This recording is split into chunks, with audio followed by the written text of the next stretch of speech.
Hey YouTube, so in this video we'll be talking about working with multiple code files.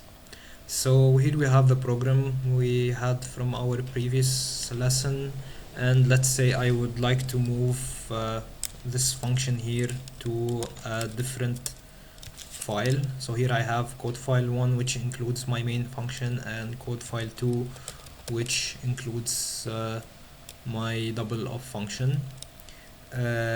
In order to link them together, if you're using an IDE, you could add both files to your project, and then it would be linked at compilation. For me, I would have to use my terminal here.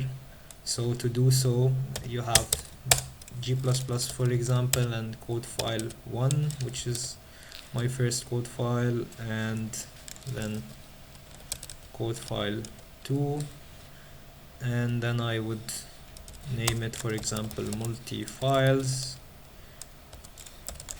and let's run multi-files.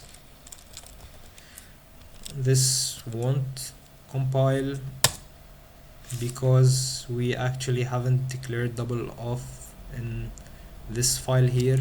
So to do so, we just do a forward declaration using the prototype of double off. So double off, and here and semicolon.